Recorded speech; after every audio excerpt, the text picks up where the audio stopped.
The explosion threw Commander Tae-ho against the ship's wall. Metal screamed around him as the new soul crashed into the rocky ground of planet Kepler 442b. Red lights flashed everywhere, and smoke filled the air.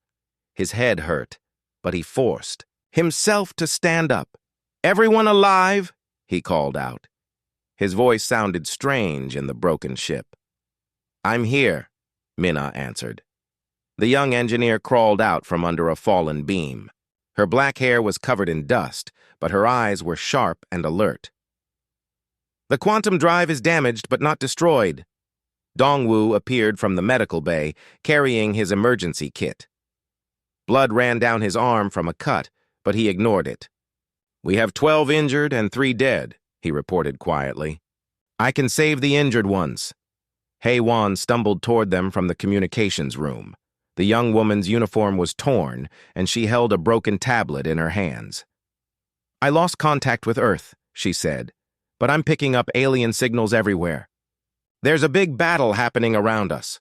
Tae-ho looked around at his people.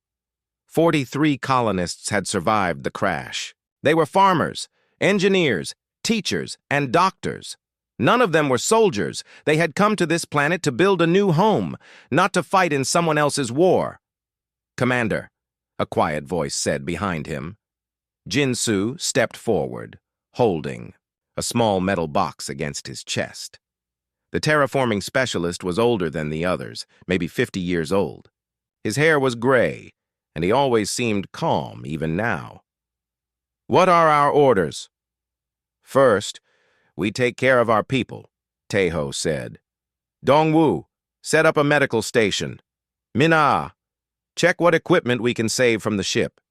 Hae-won, keep listening to those alien signals. Everyone else gather food and supplies."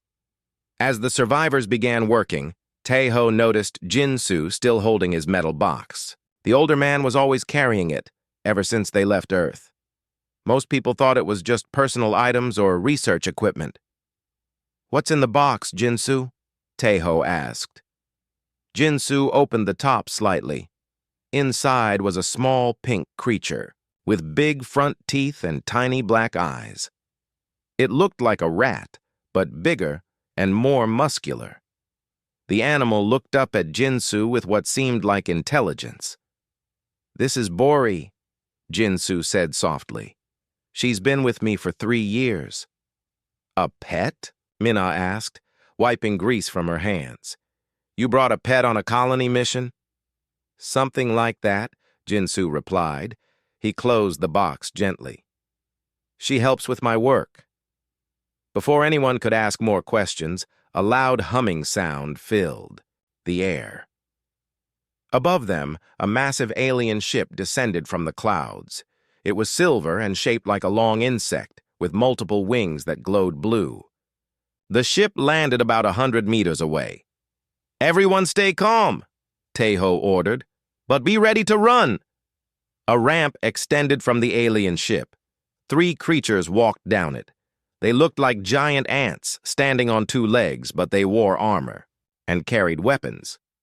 The one in front was taller than the others, with more decorations on its armor. The lead alien stopped 20 meters from the humans and spoke. Its voice came from a small device on its chest, translating the words into Korean. "I am Captain Veltar of the Galactic Federation 3rd Fleet," it said. "You are humans from the planet Earth. Your ship violated our battle zone." Tae-ho stepped forward, trying to look brave. "I am Commander Tae-ho. We're colonists, not soldiers. Our ship was damaged and crashed here. We mean no harm to anyone." Captain Veltar tilted its head, studying the humans with compound eyes. "Your species is primitive, but shows some promise. The Federation could use your quantum drive technology." "What do you want from us?" Tae-ho asked. "Protection in exchange for cooperation," Veltar replied. "The Vorthak Empire controls this sector. They will kill you all if they find you first. Give us your technology, and we will take you to safety." The alien captain noticed Jin-soo holding his box. "What is that container?" "Personal belongings," Jin-soo said quietly. "Show me."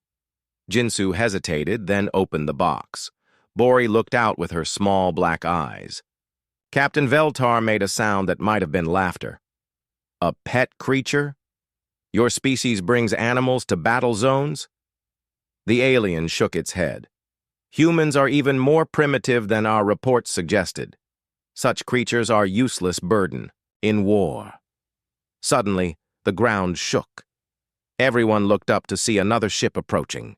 This one was dark red and shaped like a flying mountain. It was 3 times bigger than the Federation ship. Vorthak, Captain Veltar said. Its voice sounded worried now.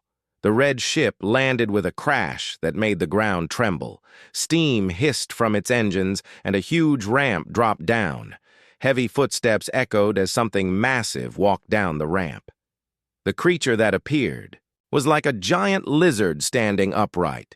It was 4 meters tall, with thick gray skin and yellow eyes. Smaller lizard creatures followed behind it, all carrying large weapons. I am War Commander Grixmoth of the Vorthak 3rd Legion, the giant lizard announced. Its voice was deep and rough, like rocks grinding together. This planet belongs to the Empire now. Captain Veltar stepped forward. The Federation was here first, Vorthak. These humans are under our protection. Grixmoth laughed, a terrible sound that made everyone afraid. Protection? You cannot protect yourselves, insect. The lizard commander looked at the humans with hungry eyes. Your quantum technology will serve the Empire well. The alien commander noticed Jinsu's box. What is that small container? Again, Jinsu showed Bori. The little creature looked even smaller next to the massive Vorthak commander. Grixmoth laughed again, longer this time. Humans keep prey animals as companions, he said with amusement. Your species is weaker than we thought. You waste resources on useless creatures while your enemies surround you.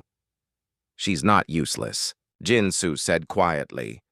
But no one heard him over the alien's argument. The humans will choose the Federation, Captain Veltar insisted. No, Grixmoth replied. They will serve the Empire, or they will die. Both alien commanders stared at each other with hatred. Their soldiers raised their weapons. The air became thick with tension. Taeho realized his people were trapped between 2 armies. Whatever choice he made, some of his colonists would probably die. He looked at his small group of survivors. Minna with her engineer tools, Dongwu with his medical supplies, Heiwan with her broken communication equipment, and Jinsu with his strange pet. We need time to think, Taeho said loudly. You have until tomorrow at sunset, Captain Veltar said. Dawn, Grixmoth corrected. Decide by dawn, or we decide for you. Both alien commanders returned to their ships. The humans were left alone, in the growing darkness, with 2 armies watching them. Above them, the alien battle continued with flashes of light and distant explosions. What do we do now? Minna whispered. Taeho looked at his people. 43 colonists against 2 alien armies. The odds were impossible. But humans had survived impossible odds before. We survive, he said simply. Whatever it takes, we survive. Jinsu quietly stroked Bori's head through the opening in her box. The small creature looked up at him with understanding in her dark eyes. She had been waiting patiently, but soon, very soon, it would be time for her to work. The night passed slowly. Most of the humans could not sleep. They sat around small fires made from ship debris, whispering about their terrible situation. 2 alien armies wanted their technology, and both sides seemed ready to kill them if they chose wrong. When the sun rose, Commander Taeho gathered his people near the crashed ship. Everyone looked tired and afraid. They had survived the crash, but now they faced something much worse.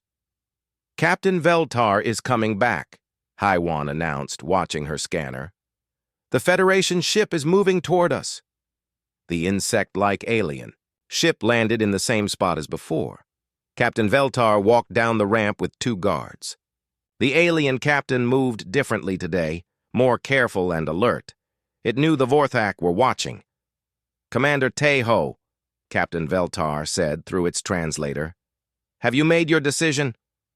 "We're still thinking," Tae-ho replied. "Tell us more about this protection you offer." Captain Veltar's compound eyes reflected the morning light. "The Federation values intelligent species. Your quantum drive technology is primitive but interesting. Give us the technical data, and we will relocate your people to a safe Federation world." "What kind of safe world?"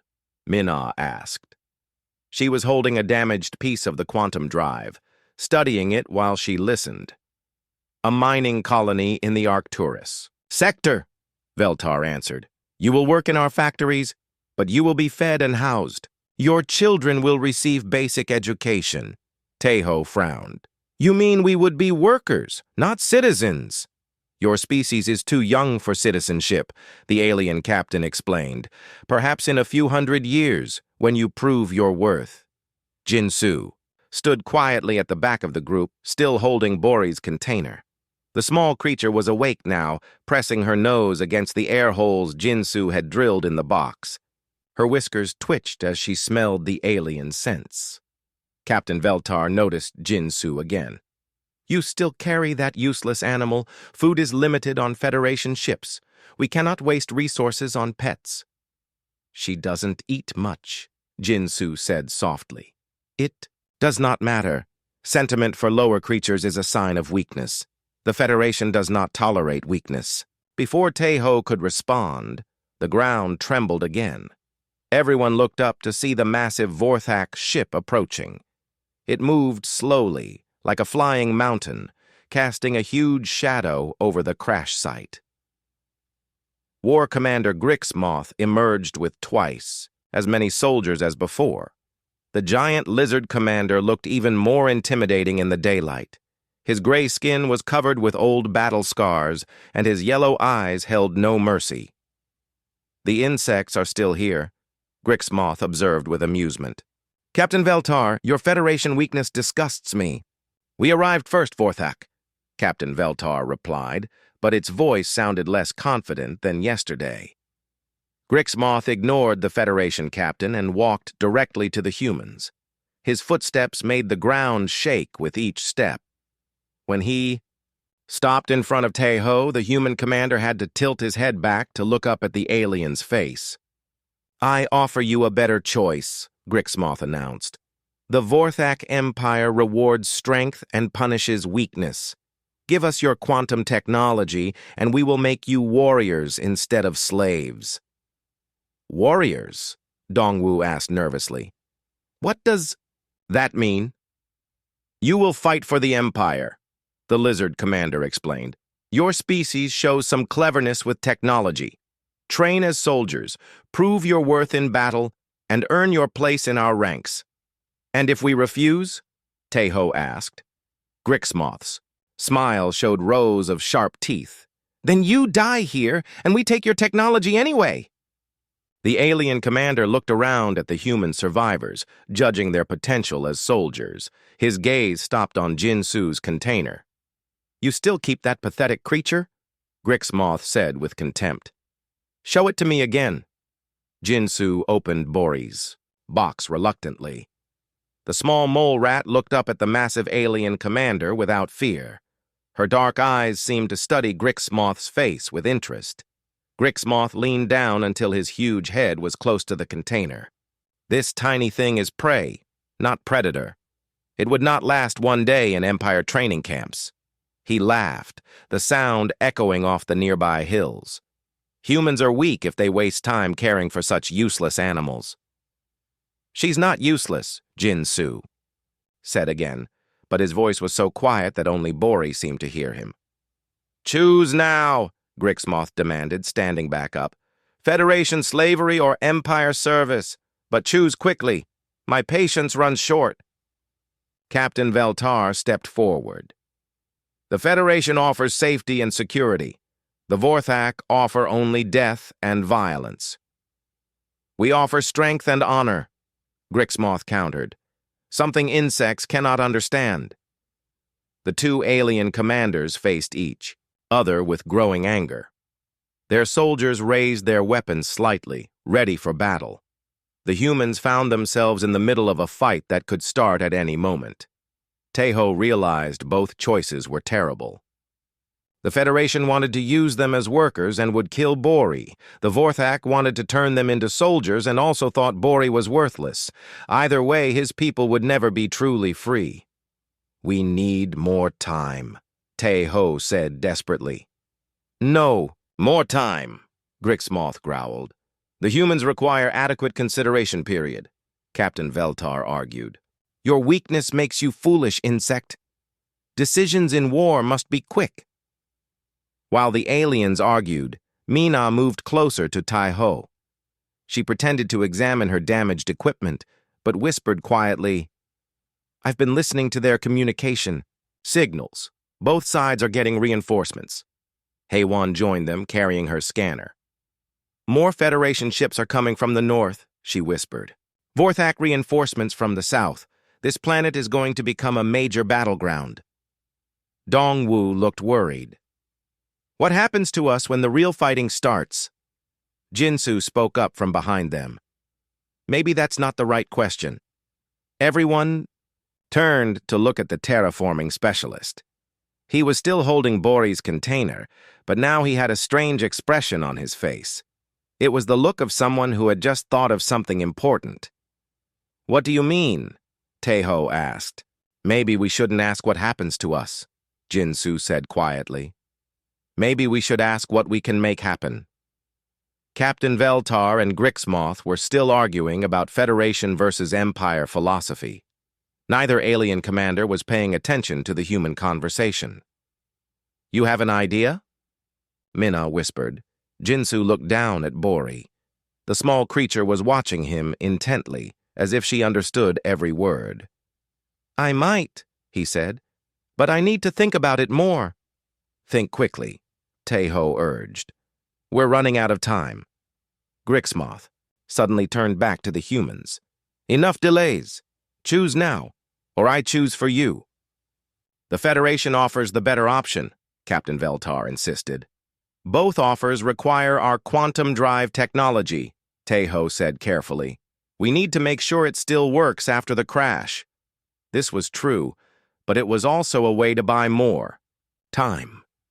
Both alien commanders wanted the technology badly enough to wait a little longer.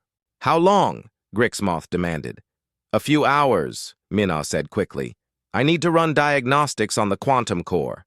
Captain Veltar nodded. "Acceptable. We will return this afternoon for your decision."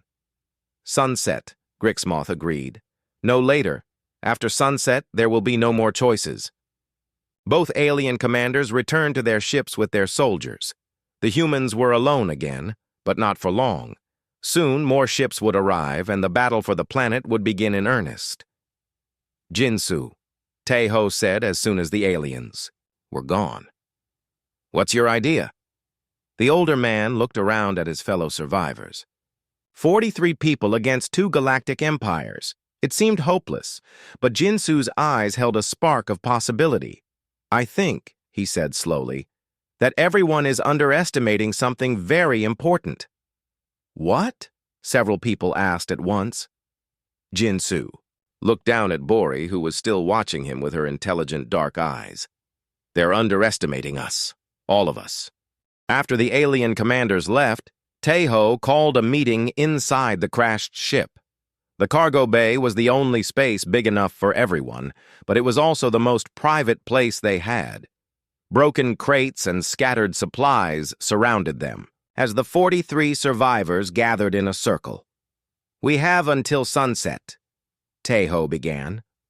"Both alien armies want our technology, but neither one really wants to help us. We need our own plan." "What kind of plan?" asked one of the colonists, a teacher named Boram. "We're not soldiers. We don't have weapons or training." "We have our brains," Mina said firmly. "And we have knowledge they don't expect us to have." Haewon held up her scanner. "I've been intercepting more alien communications. The Federation And Vorthak fleets are both sending reinforcements. This planet is going to become a major battle zone, which means both sides will be too busy fighting each other to worry about us, Dongwu added hopefully. No. Taeho shook his head. It means they'll want our quantum drive technology even more.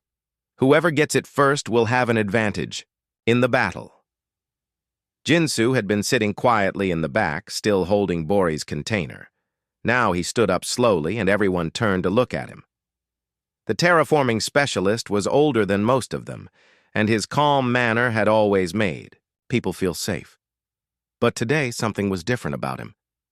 "There's something I need to tell you all," Jinsu said. "Something about Bori."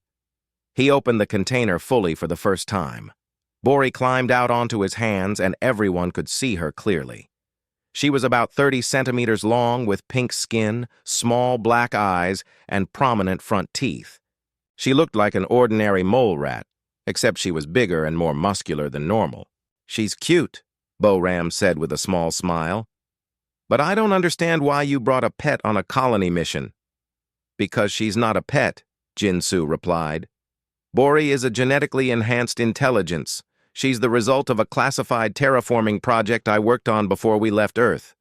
Everyone stared at him in surprise. Minna leaned forward with interest. "What kind of enhancements?" Jinsu gently stroked Bori's head. The creature looked up at him with obvious affection, but also with an alertness that seemed almost human. "Enhanced brain capacity, improved physical abilities, and specialized senses. She can detect underground resources, map terrain through vibration, and—" He paused, looking around at all the faces watching him. "And she can tunnel through almost any material at incredible speed." "Tunnel?" Taeho asked. "How fast?" "Fast. Enough to dig 100 meters in an hour through solid rock," Jinsu answered. "Faster through soil or loose material." Dongwu looked skeptical. "That's impossible. No animal can dig that fast." "Bori isn't just an animal anymore," Jinsu explained. "The genetic modifications gave her enhanced muscle density, stronger claws, and improved spatial awareness. She can sense underground structures, detect movement through ground vibration, and find the weakest points in any foundation." Bori seemed to understand the conversation. She made a soft chirping sound and touched Jinsu's finger with her paw. He made a series of small hand signals, and she responded with different chirps and movements. "You can communicate with her?" Heywan asked in amazement. "We developed a signal system during the project." Jinsu nodded. "Part tactile, part pheromone-based, part vocal. She understands complex instructions and can report back what she finds underground." Minna's eyes lit up with understanding. The alien commanders both dismissed her as useless. "Exactly," Jinsu said. "Captain Veltar thinks she's a waste of resources. Grixmoth thinks she's prey. Neither of them sees her as a threat." "But what can one enhanced mole rat do against two alien armies?" Bo-Ram asked. Jinsu looked down at Bori, who was now standing on her hind legs, looking around at all the humans with interest. "A lot more than they think." Taeho was beginning to understand. "You want to use her to spy on their positions." "More than spy," Jinsu said. "I want to map their installations, find their weaknesses, and discover things they don't even know about their own bases." "That's assuming they set up bases," Dongwu pointed out. Heywan checked her scanner again. "Actually, they are. The Federation is establishing a command post in the valley to the north. The Vorthak are building something in the southern mountains. Both sides are preparing for a long battle." "Perfect," Jinsu said. "Bori works best underground. She can scout both positions without being detected." Minna was getting excited now. "If she can map their installations, maybe we can find ways to disable them. Sabotage their power systems, or damage their communications." "Or better," Taeho said, his military training starting to show.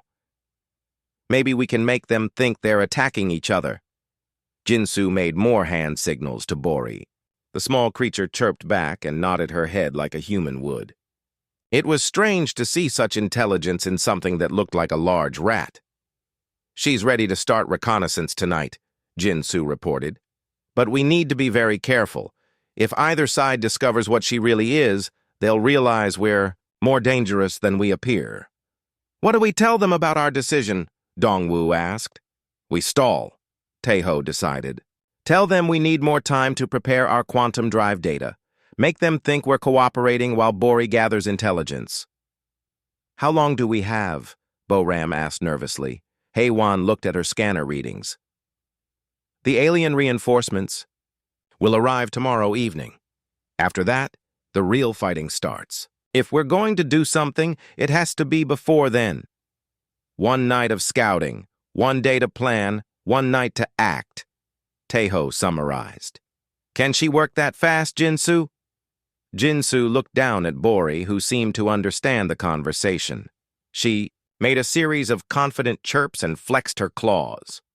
"She says yes," Jinsu translated. "But she wants me to tell you all something." "What?" several people asked.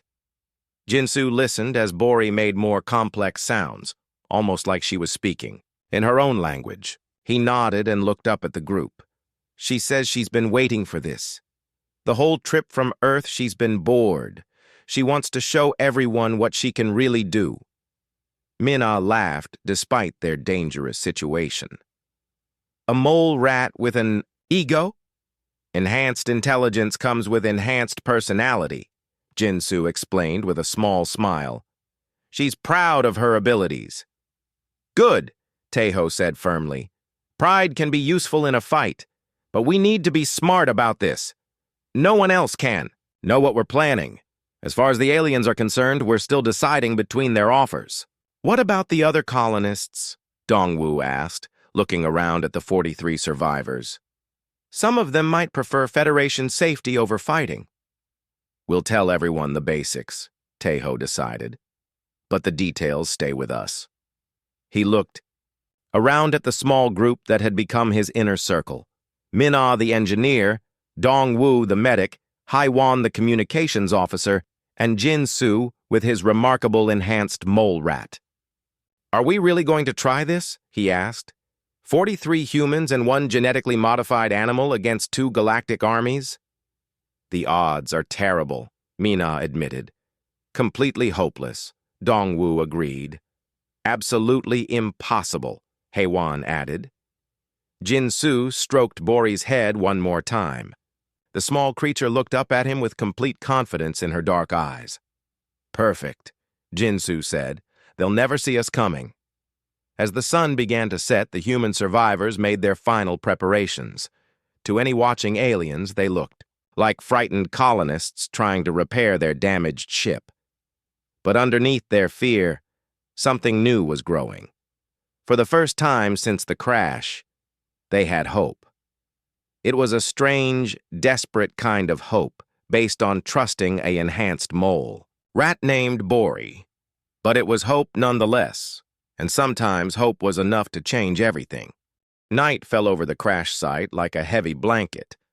Most of the human survivors tried to sleep, but Heywan stayed awake in the communications room, monitoring alien transmissions.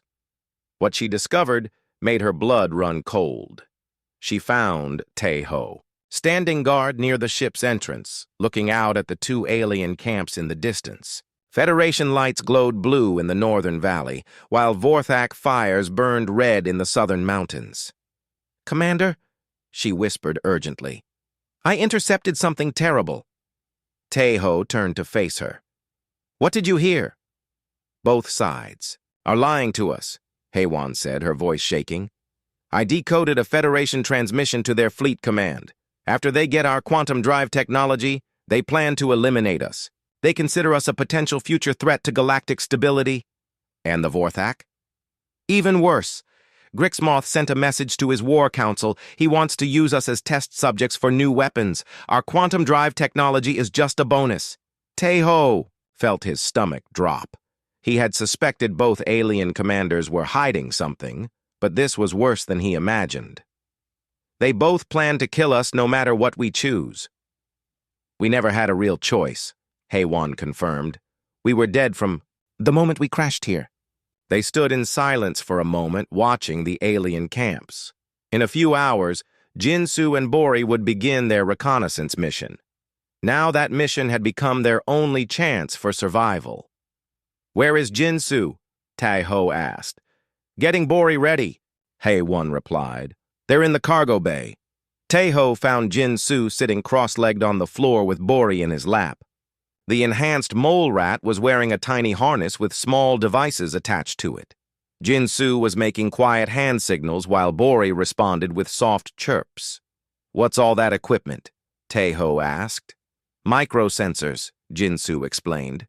"They'll record soil density, structural materials, and energy signatures.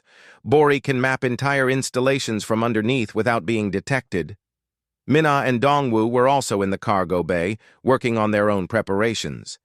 Minna had disassembled several ship systems, creating small explosive devices from power cells and medical supplies. Dongwoo was mixing chemicals that would produce smoke and confusion. "Are you sure about this?" Dongwoo asked nervously. "If she gets caught—" "She won't get caught," Jinsu said with confidence. "Bori is faster and smarter than they can imagine." Bori made a series of urgent chirps.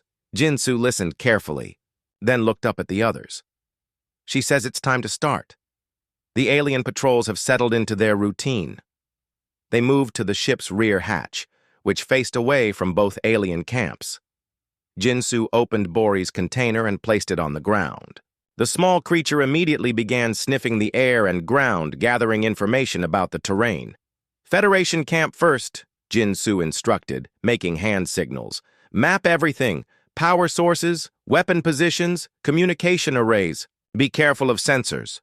Bori chirped once in acknowledgement, then disappeared into the darkness.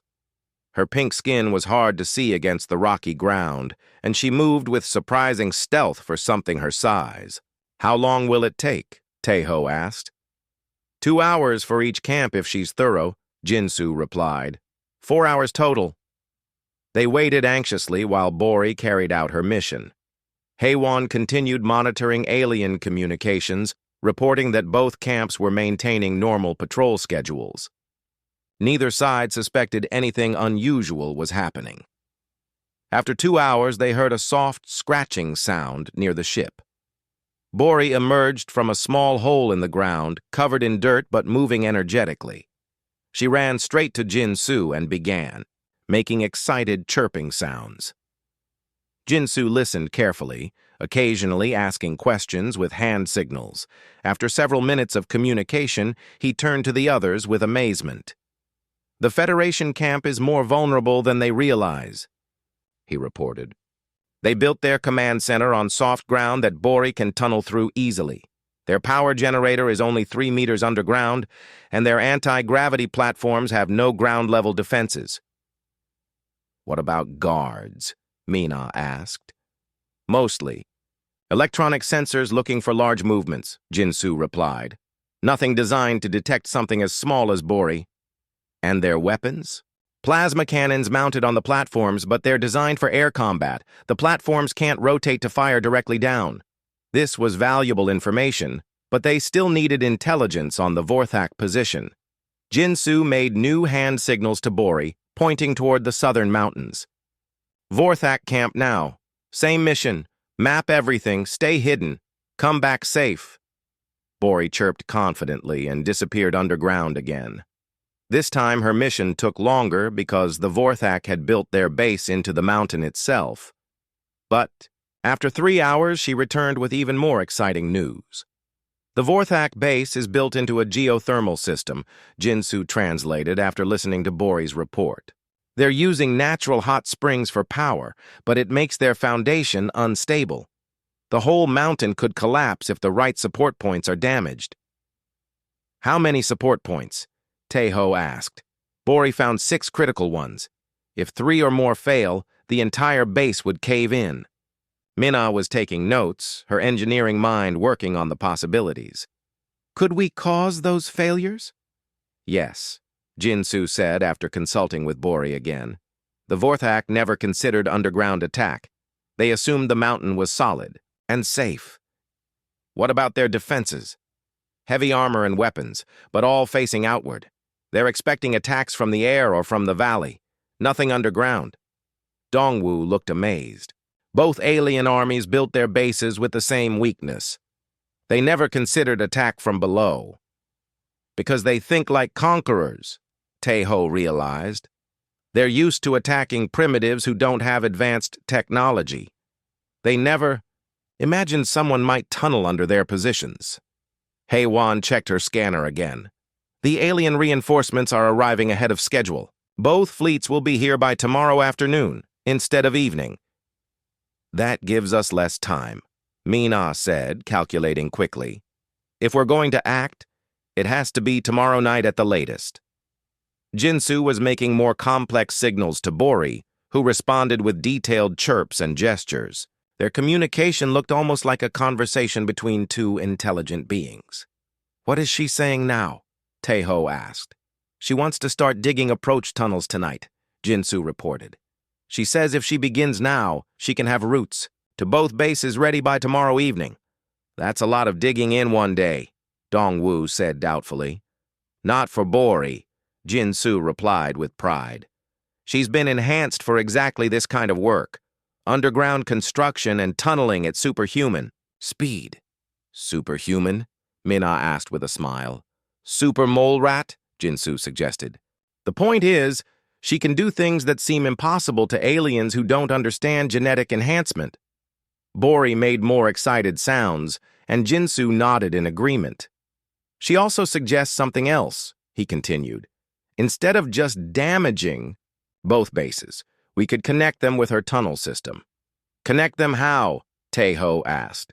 Make it look like each side attacked the other. If Federation positions collapse at the same time as Vorthak positions, both armies will think they're under attack by their enemy. The brilliance of the plan was immediately obvious. Instead of facing two angry alien armies, the humans could make the aliens fight each other. They'd be so busy battling each other they'd forget about us completely, Hei-Wan said with growing excitement. Until one side wins, Dongwu pointed out. Then we make sure neither side wins, Mina said firmly. We keep both armies so busy fighting each other that they can't focus on anything else. Taeho looked around at his small team of conspirators. A commander with no army, an engineer with makeshift explosives, a medic with chemical knowledge, a communications officer with alien intelligence, and a terraforming specialist with an enhanced mole rat. Are we really going to try to manipulate two galactic armies into destroying each other? He asked. Jinsu stroked Bori's head affectionately. The small creature looked up at him with complete confidence. They started it when they decided to kill us, Jinsu replied. Bori and I are just going to finish it. How? Taeho asked. Jinsu smiled, and for the first time since the crash, he looked dangerous instead of gentle. We're going to show them that humans are much better at underground warfare than anyone expects. Dawn came too quickly for the human survivors. They had spent most of the night planning their desperate strategy, while Bori began her underground work. Now, as both alien commanders approached for their final answer, the humans had to act like frightened colonists while secretly preparing for war. Captain Veltar arrived first, landing his insect-shaped ship in the same location as before. The Federation captain walked toward the crash site with obvious impatience, flanked by 4 armed guards instead of the usual 2. Commander Taeho, Veltar announced through his translator. Time for delay has ended. Give us your decision and your quantum drive technology. Taeho stepped forward, trying to look worried and uncertain. We've been working on extracting the technical data, but the crash damaged our systems. We need a few more hours to complete the transfer. Unacceptable. Captain Veltar replied sharply. Our reinforcements arrive this afternoon. The data must be ready before then. Mina appeared from inside the ship, carrying a damaged computer tablet. She had spent hours making it look like she was struggling with technical problems. The quantum core memory banks are corrupted, she reported to Taeho. I can recover the data, but I need time to rebuild the access protocols. This was actually true. The crash had damaged their systems. But Mina was using the real technical problems to buy time for their underground mission. Captain Veltar examined the damaged tablet with growing frustration. How much time? 4 hours, maybe 5, Mina answered. You have until noon, Veltar decided. No longer. The Federation captain turned to leave, then noticed Jinsu sitting quietly nearby with Bori's container. That creature is still alive? Yes, Jinsu replied simply. When we transport your people to Federation territory, it will not be permitted. Resources cannot be wasted on useless animals. Jinsu nodded as if accepting this news, but his hand moved protectively over Bori's container. I understand. After Captain Veltar departed, the humans waited anxiously for the Vorthak commander. They didn't have to wait long. Grixmoth's massive red ship landed with its usual ground-shaking impact, and the giant lizard commander emerged, with an even larger escort than before.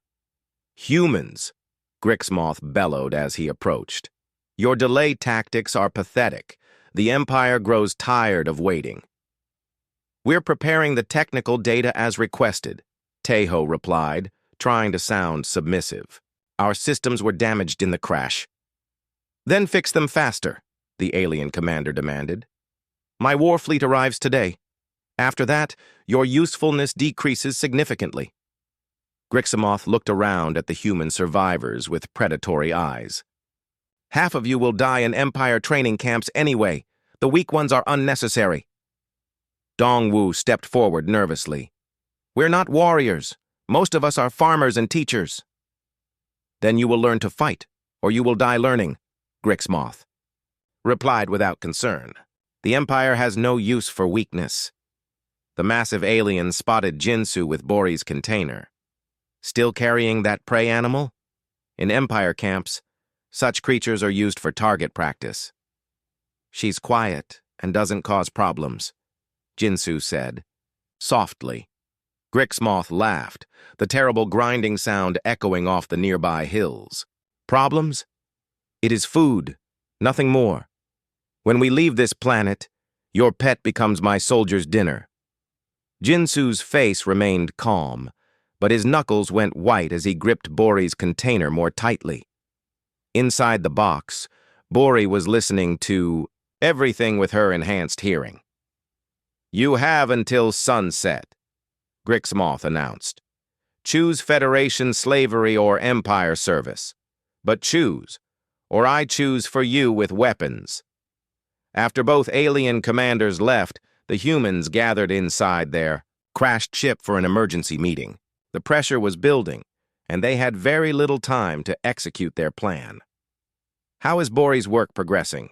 Teho asked immediately. Jinsu checked the microsensors on Bori's harness, downloading data from her morning reconnaissance. She's completed the main approach tunnels to both bases. Now she's working on the detailed infiltration routes. Detailed how? Mina asked. Jinsu showed them Bori's underground map on his tablet. The small creature had created an incredibly complex tunnel system that connected their crash site to both alien installations. Primary tunnels for fast movement, secondary tunnels for placing charges, and emergency escape routes in case something goes wrong, Jinsu explained. She's also identified the exact locations of power systems, structural supports, and command centers. This is amazing work, Mina said, studying the tunnel schematics. But can she really dig this much in one day? Jinsu made hand signals to Bori, who responded with confident chirps. She says the soil composition is perfect for high-speed digging. The Federation base sits on soft sediment, and the Vorthak base has natural caves that connect to their foundation. Hey Wan checked her communications scanner. I'm picking up massive fleet movements. Both alien reinforcements will arrive in 6 hours instead of this afternoon. That's earlier than expected, Dongwu said with concern. Actually, it's perfect, Teho realized. Both fleets will arrive tired from long-distance travel. Their crews will be focused on establishing orbital positions, not watching for ground-based threats. Minna was calculating timing and resources. If we execute our plan tonight, both alien armies will be at maximum strength, but minimum alertness. What about our explosives? Dongwu asked. Do we have enough to damage both bases? We don't need much, Minna replied, holding up small devices she had constructed from ship components. Bori has identified critical structural points. Small charges in the right locations will cause massive failures. Jinsu was making more complex signals to Bori, and she responded with increasingly excited sounds. Their communication looked almost like a strategic planning session. She has a new idea, Jinsu reported. Instead of just damaging both bases, she wants to create a chain reaction. What kind of chain reaction? Taeho asked. If she damages the Federation power generator first, their anti-gravity platforms will crash. The noise and explosions will alert the Vorthak base, who will think they're under attack. And then, Minna prompted, then she collapses part of the Vorthak mountain base. The Federation will see the explosions and assume the Vorthak are attacking them. The brilliance of the plan was becoming clear. Instead of the humans attacking both armies, each army would think the other side had struck first. They'll immediately start fighting each other, Haewon said with growing excitement. While we escape through Bori's tunnel system, Dongwu added. But where do we escape to? Asked Bo-Ram, the teacher who had been listening quietly. This planet will become a battlefield. Tai-Ho had been thinking about this problem. We don't escape. We hide underground until the battle is over. Then we deal with whoever survives. Deal with them how? Several people asked. Jinsu stroked Bori's head thoughtfully. The same way we're dealing with them now. They'll still underestimate us, and we'll still have advantages they don't know about. You mean we keep fighting from underground? Minna asked. If necessary, Taeho replied.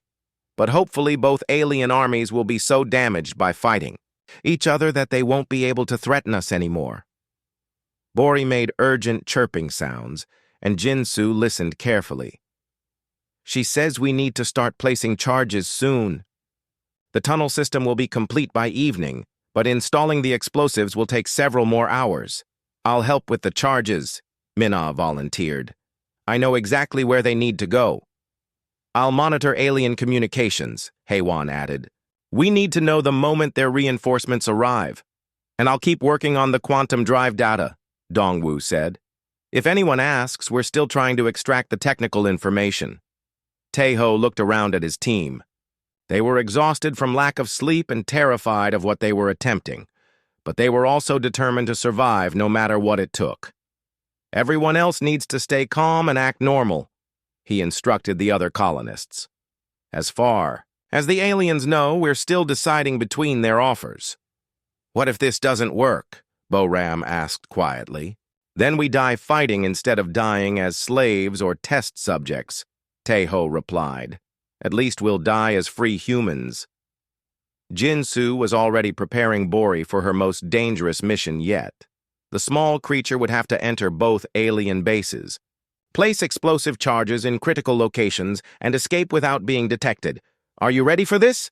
He asked her in their private signal language. Bori looked up at him with absolute confidence, then made a sound that could only be interpreted as laughter. She had been waiting her entire enhanced life for a challenge worthy of her abilities. Now she was finally going to show two galactic armies what a genetically modified Earth mole rat could accomplish when properly motivated. The afternoon brought chaos to the sky above Kepler 442b.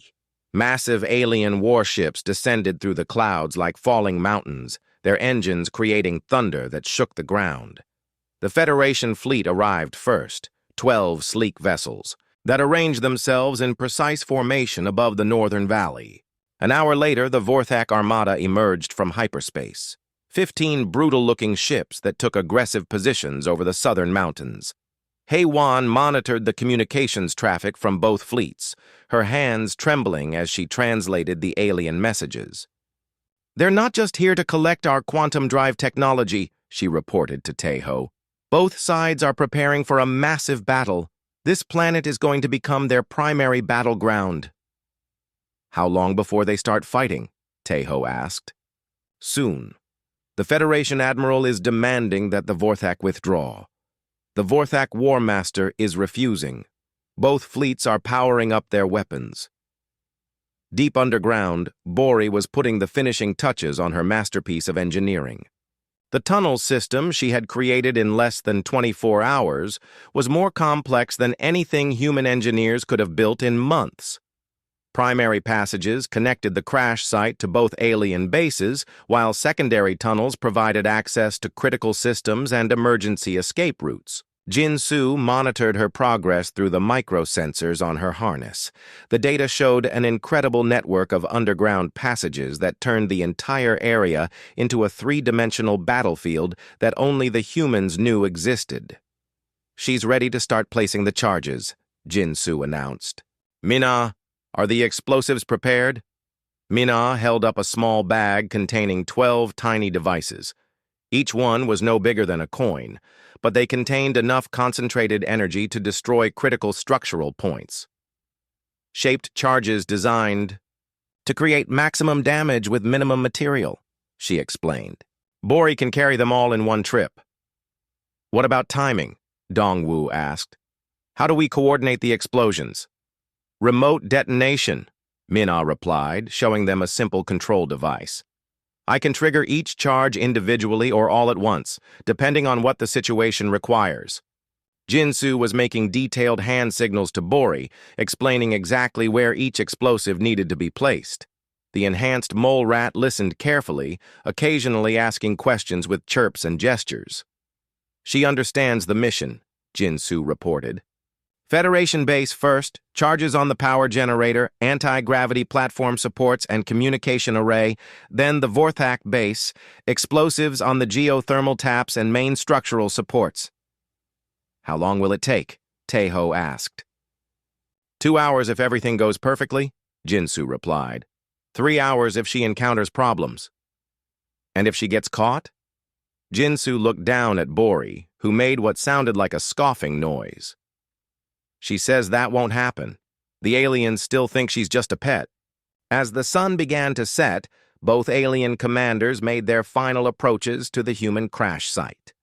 This time, they arrived at exactly the same moment, as if neither wanted to give the other any advantage. Captain Veltar emerged from his ship with an entire squad of Federation soldiers. War Commander Grixmoth brought twice as many Vorthak warriors. The two alien armies faced each other across the crash site with obvious hostility. The humans will choose the Federation, Captain Veltar announced loudly, his translator echoing across the rocky ground. The humans will serve the Empire, Grixmoth replied, his voice like grinding stone. Your insect species lacks the strength to protect them. And your reptile species lacks the intelligence to guide them, Veltar shot back. Taeho stepped between the two alien commanders before their argument could escalate into violence. We've made our decision, he announced. Both alien leaders turned to stare at him expectfully. Behind them, their soldiers raised their weapons slightly, ready for battle. We choose, Taeho began, then paused dramatically. We choose to give you both the quantum drive technology. What? Both commanders said at the same time. Our ship's quantum drive uses a dual-core system, Taeho explained, which was actually true. One core can go to the Federation, the other to the Vorthak Empire. That way, both sides benefit equally. This was not what either alien commander had expected. They looked at each other with confusion and suspicion. There are 2 quantum cores? Captain Veltar asked. Confirmed, Mina said, holding up her damaged tablet. Primary and backup systems. Both contain the same technological data. War Commander Grixmoth looked suspicious. Why offer this compromise? What do humans gain? Peace, Taeho replied simply. If both sides get what they want, maybe you'll leave us alone to rebuild our colony. This was actually a clever stalling tactic. The aliens would spend time arguing about who got which quantum core, giving Bori more time to complete her mission. The Federation should receive the primary core, Captain Veltar demanded. We made first contact. The Empire claims the more advanced system, Grixmoth countered. Our military deserves superior technology. While the alien commanders argued, Jinsu quietly released Bori from her container. The small creature immediately disappeared into a nearby tunnel entrance carrying Mina's explosives in a specially designed harness. Underground, Bori moved through her tunnel network with incredible speed and stealth. Her enhanced senses guided her through the darkness, while her improved spatial awareness kept her oriented toward her targets. The Federation base was her first objective. She emerged inside their power generation facility, a large underground chamber filled with humming machinery. Federation engineers moved around the equipment, but none of them noticed a small pink creature moving through the shadows. Bori placed her first charge on the main power conduit, exactly where Mina had calculated maximum damage would occur. The tiny explosive was nearly invisible against the alien machinery. Her second target was the anti-gravity platform support systems. These were located in a separate chamber, connected by maintenance tunnels that were too small for alien engineers but perfect for an enhanced mole rat. Above ground, the argument between Captain Veltar and War Commander Grixmoth was becoming more heated. Both alien commanders were now shouting at each other in their native languages, while their soldiers moved into combat positions. "This is perfect," Haiwan whispered to Taeho. "They're so focused on each other, they're not watching us at all." Bori completed her work at the Federation base and moved through her tunnel system toward the Vorthak installation. This target was more challenging because the aliens had built their base directly into the mountain, but Bori's reconnaissance had revealed several access points. She emerged inside the geothermal power station, a massive cavern filled with steam and the sound of rushing water. Vorthak engineers worked at control stations, monitoring the natural energy systems that powered their base. The first charge went on the primary geothermal tap, where superheated water provided energy for the entire installation. The second explosive was placed on the main structural support that held up the cavern ceiling. As Bori worked, she could hear vibrations from above. The alien commanders were still arguing, their voices carrying through the mountain rock. She made soft, chirping sounds that might have been laughter. Her final targets were the most dangerous, the main structural supports that held up the entire Vorthak mountain base. If these failed, the entire installation would collapse into the natural caverns below. Bori placed her remaining charges with surgical precision, using her enhanced understanding of structural engineering to maximize the damage potential. Each explosive was positioned to create a cascading failure that would bring down sections of the mountain base. Above ground, the argument had reached a critical point. Both alien armies were now aiming their weapons at each other, with the humans caught in the middle. "We will take both quantum cores," War Commander Grixmoth declared. "The Federation can have nothing." "Unacceptable," Captain Veltar replied. "Federation law claims salvage rights on crashed alien technology." "Vorthak law claims conquest rights on defeated enemies," Grixmoth countered. Taeho realized the situation was about to explode into open warfare. "Wait!" he called out. "Let us extract the cores first. They're still inside the damaged ship. It will take another hour to remove them safely." This was another lie, but it might buy Bori the time she needed to complete her mission and escape. 1 hour, Captain Veltar agreed reluctantly. 30 minutes, Grixmoth demanded. 45 minutes, Taeho negotiated. "We need time to avoid damaging the quantum technology." Both alien commanders grudgingly accepted this compromise, but their soldiers remained in combat positions. The tension in the air was thick enough to cut. Deep underground, Bori was racing back through her tunnel system toward the crash site. Her mission was complete. All charges were in place, ready to create chaos in both alien installations. But as she ran through the darkness, her enhanced hearing detected something troubling. Both alien fleets were powering up their orbital weapons. The battle for Kepler 442b was about to begin, whether the humans were ready or not. She had to reach Jinsu quickly before the entire planet became a battleground. Bori burst out of the ground near the crashed ship like a pink missile, covered in dirt and moving faster than anyone had ever seen her move before. She ran straight to Jinsu, making urgent chirping sounds that even the other humans could tell meant danger. Jinsu listened to her rapid communication, his face growing pale with each passing second. "The orbital fleets are preparing to attack," he translated quickly. "Both sides are charging their weapons. We have maybe 10 minutes before they start bombing everything." "That's not enough time," Mina said, looking at her detonation device.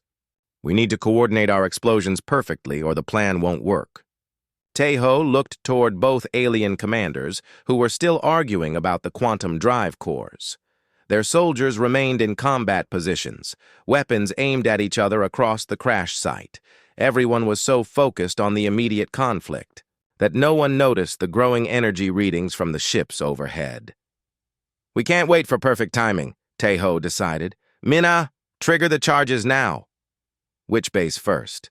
Mina asked, her finger hovering over the controls. Bori made more urgent sounds, and Jinsu nodded in understanding. She says, "Start with the Federation base. Their anti-gravity platforms will crash loudest and cause the most confusion." Mina pressed the first button on her device. Deep underground, the charges Bori had placed in the Federation power facility exploded with perfect precision.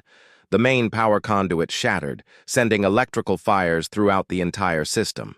Emergency lights flashed as the underground installation lost all power. Above ground, the Federation anti-gravity platforms that supported Captain Veltar's command center suddenly lost their energy source. The massive metal structure crashed to the earth with a thunderous impact that shook the entire valley. "What was that?" Captain Veltar shouted, spinning around as alarms began wailing from his crashed command post. War Commander Grixmoth immediately assumed his enemies had attacked first. "Vorthak warriors, defend the Empire!" he roared, raising his massive weapon. "Wait!" Taeho called out, but it was too late. The alien commanders had been looking for an excuse to fight, and the Federation base's destruction provided exactly that excuse. Federation soldiers opened fire on the Vorthak forces, their energy weapons lighting up the evening sky. Vorthak warriors responded with their own massive guns, creating explosions that threw dirt and rocks in all directions. In the middle of this chaos, Mina pressed the second button. The charges in the Vorthak mountain base detonated in sequence, starting with the geothermal power taps and moving up through the main structural supports. The mountain itself seemed to shudder as internal explosions echoed through the rock. "The mountain is collapsing!" Dongwu shouted, pointing toward the southern peaks. Part of the Vorthak installation simply vanished as the cavern ceiling fell into the underground chambers.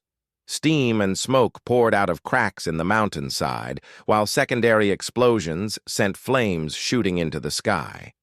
Captain Veltar saw the destruction of the Vorthak base and immediately assumed it was retaliation for his own losses. "Full assault!" he commanded his remaining soldiers. "The reptiles have declared war!" "The insects attack us while we fight on the ground," Grixmoth bellowed to his warriors. "Show them the strength of the Empire!" What followed was exactly what the humans had hoped for. Both alien armies began fighting each other with desperate fury, each side believing the other had struck first. Energy weapons and explosive projectiles filled the air as soldiers from two galactic civilizations tried to destroy each other. "Everyone into the tunnels!" Taeho ordered his colonists. "Move!" The human survivors ran toward the tunnel entrance that Bori had prepared for exactly this emergency. Jinsu stayed behind just long enough to scoop Bori into her container, then followed the others underground. The tunnel system was even more impressive from the inside. Bori had carved smooth passages through solid rock, wide enough for humans to move through but too small for most alien soldiers.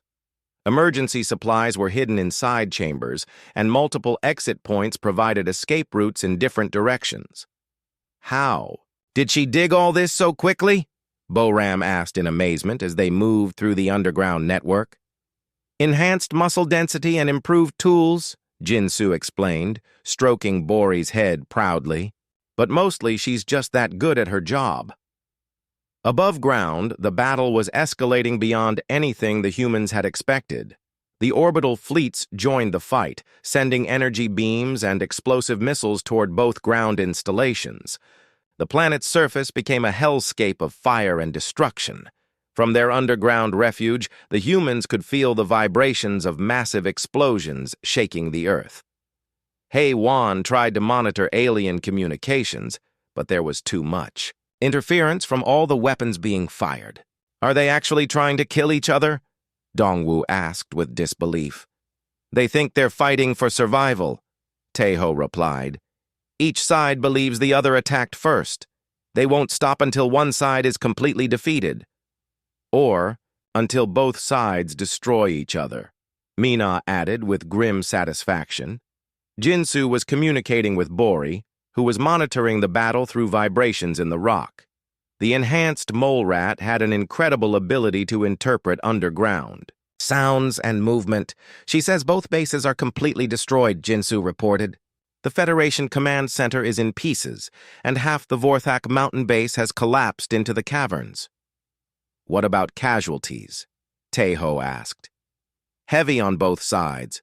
Maybe 60% of their ground forces are dead or wounded. This was better than the humans had dared to hope. Their desperate plan was actually working. The battle raged for hours.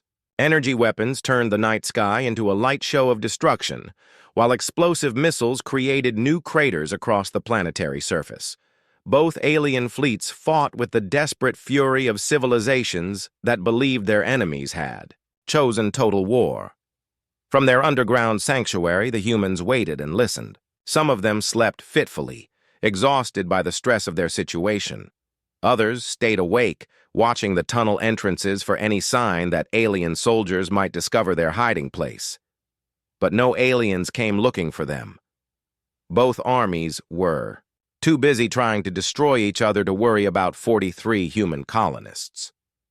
As dawn approached, the sounds of battle began to diminish. Fewer explosions shook the ground, and the constant noise of energy weapons gradually faded to occasional bursts. I think they're running out of ammunition, HFY reported, finally able to pick up some alien communications through the interference. Both fleets are requesting emergency resupply from their home territories. How long will that take? Taeho asked. Weeks, maybe months. Neither side expected to fight a battle this intense. Bori made excited chirping sounds, and Jinsu listened carefully to her report. She says it's safe to go above ground. Most of the alien soldiers have retreated to their ships. The humans emerged cautiously from their tunnel network to find a transformed landscape. Where once there had been two powerful alien bases, now there were only smoking ruins and scattered debris. The Federation Valley was filled with wreckage from crashed anti-gravity platforms, while the Vorthak Mountain looked like a volcano had exploded inside it. In the sky above, both alien fleets hung in damaged formations. Many ships showed signs of battle damage, and several were clearly struggling to maintain orbit. They really did try to destroy each other, Mina said with amazement. Captain Veltar's personal ship was among the least damaged Federation vessels, but even it showed scorch marks and hull breaches. War Commander Grixmoth's flagship was in worse shape, trailing atmosphere from multiple holes in its armor. What happens now? Dongwu asked. Taeho looked around at the destruction that surrounded their crash site. Two galactic armies had fought, each other to exhaustion, and the humans had survived by hiding underground while their enemies destroyed themselves. Now we see if our plan really worked, he said. As if summoned by his words, Both alien commanders appeared in the sky above them. Captain Veltar descended in a damaged shuttle, while War Commander Grixmoth came down in an equally battered transport. Both alien leaders looked exhausted and furious. Their armies had been devastated, their bases destroyed, and their fleets crippled. They had come to collect quantum drive technology from primitive humans, and instead they had lost a major battle. But as they approached the crash site, both commanders noticed something strange.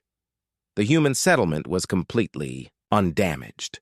Not a single building had been touched by the massive battle that had raged around it. "How did you survive?" Captain Veltar asked with suspicion.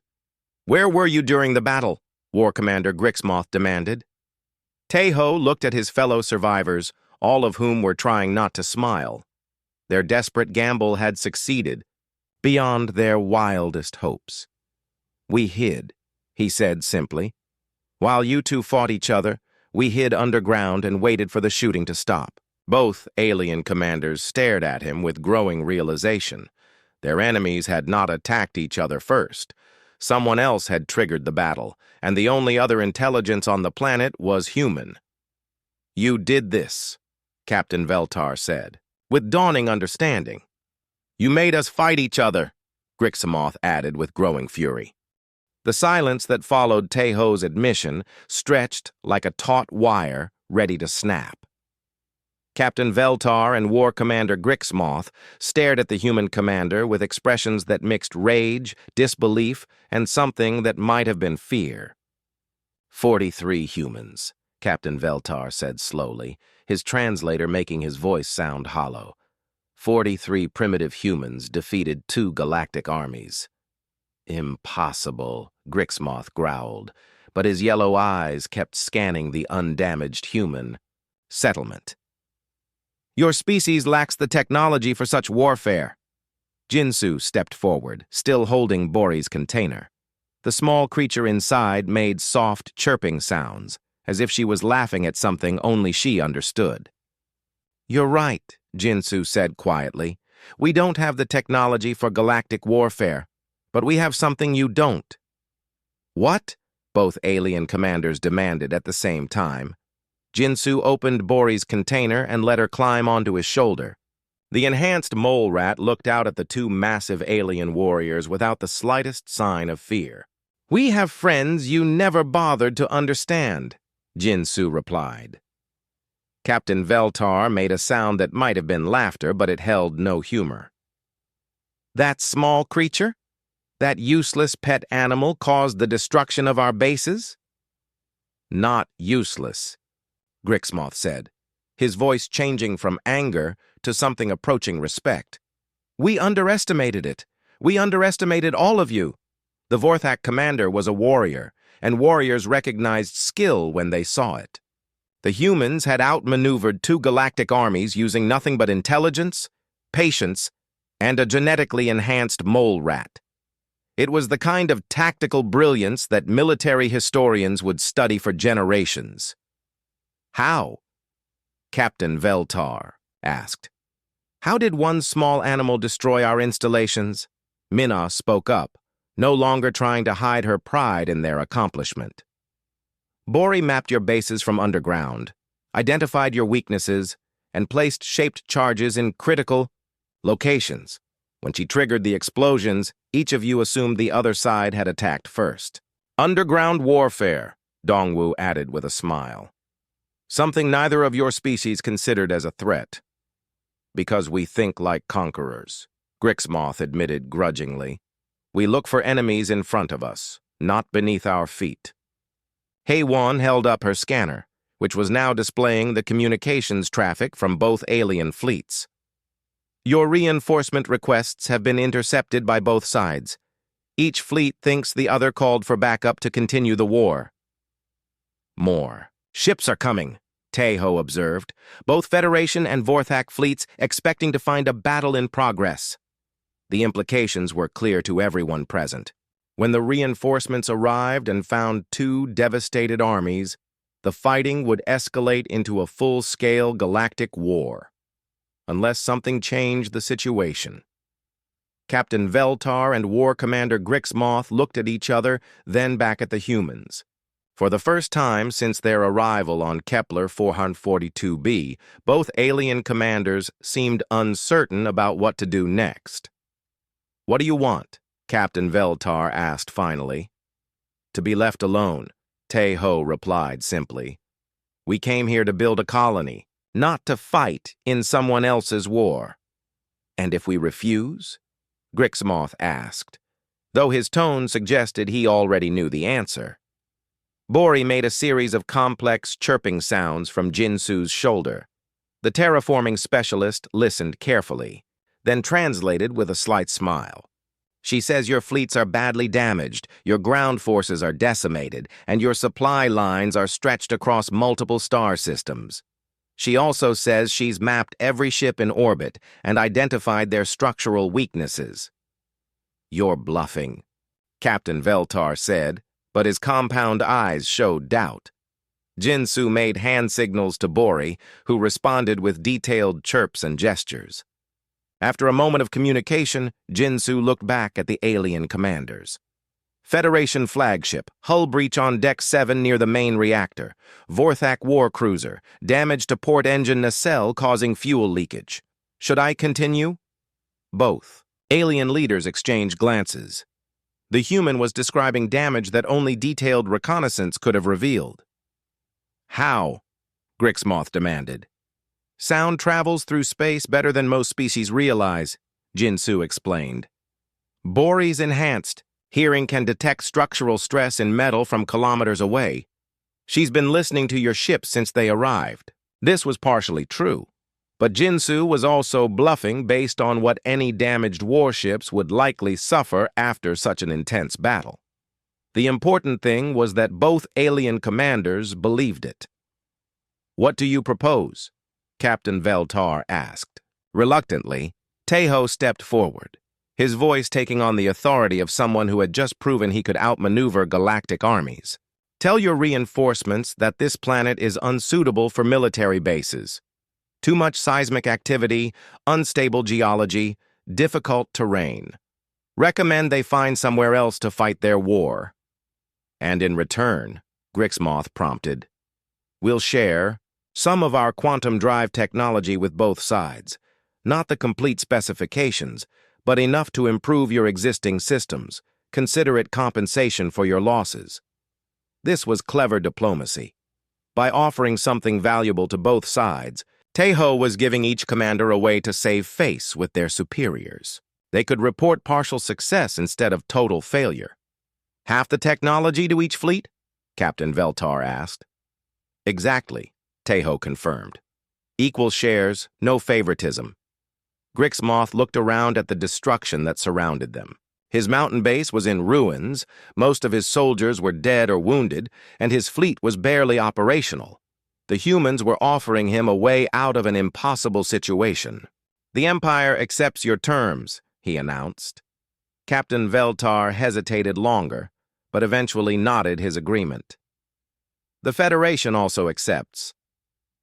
Over the following hours, both alien commanders worked to convince their incoming reinforcements that Kepler 442b was not worth fighting over. The arriving fleets were told that the planet's surface was too unstable for permanent bases, and that the quantum drive technology could be obtained through negotiation rather than conquest. Meanwhile, Minna worked with both alien engineering teams to provide limited technical data about human quantum drive systems. She was careful to give them improvements to their existing technology without revealing the most advanced human innovations. "Smart," Dongwu commented as he watched the technology transfer. "We helped them without giving away our biggest advantages."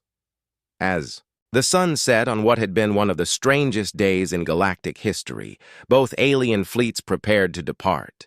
Their commanders had managed to turn a devastating defeat into a partial diplomatic victory. Captain Veltar approached the humans one final time before leaving. "Your species is more dangerous than our intelligence reports suggested." "We're not dangerous to people who don't threaten us," Tae-Ho replied. "We just want to build our colony in peace." And the creature? Veltar asked, looking at Bori with new respect. What is it really? A friend, Jinsu said simply. A very good friend. War Commander Grixmoth also came to say goodbye, but his farewell was different. The massive Vorthak warrior actually bowed slightly to the human survivors. You fought. With honor, he said formally. The Empire will remember that humans are worthy opponents, not primitive prey. We prefer to be worthy neighbors, Teho replied. But we'll be worthy opponents if we have to be. As both alien fleets departed, the humans were finally alone on their new world. The crash site looked very different now, surrounded by the wreckage of 2 military bases and scarred by the greatest battle Kepler 442b had ever seen. So what happens now? Boram asked, looking around at their fellow colonists. Now we build our colony, Teho replied. We salvage what we can from the alien technology, we establish permanent settlements, and we make this world our home. And if other aliens come? Dongwu asked. Jinsu stroked Bori's head affectionately. The enhanced mole rat looked up at him with satisfaction in her dark eyes. Then we'll be ready for them. Word of the Battle of Kepler 442b spread quickly through galactic communication networks. The story of how 43 human colonists defeated 2 major alien armies became legend in diplomatic circles. Some species found it inspiring, others found it terrifying, but all of them found it impossible to ignore. Within months, alien ambassadors began arriving at the human colony, requesting formal meetings with the species that had humbled both the Federation and the Vorthak Empire. They came prepared for complex negotiations with a dangerous new galactic power. Instead, they found farmers, teachers, engineers, and doctors who were more interested in growing crops than conquering star systems. But they also found a quiet, terraforming specialist with an enhanced mole rat who had revolutionized the concept of planetary warfare. Ambassador Veltar sends his greetings, the newest alien diplomat announced, as his ship landed near New Sol Colony. The Galactic Council formally recognizes human sovereignty over this system. Thank you, Teho replied politely. Would you like to stay for dinner? We're having a celebration tonight. What are you celebrating? The ambassador asked. Bori's birthday, Jinsu answered, holding up his constant companion. She's 4 years old today. The alien diplomat stared at the small pink creature who had single-handedly changed the balance of power in this sector of the galaxy. Bori looked back at him with intelligent black eyes, then made what sounded suspiciously like a greeting.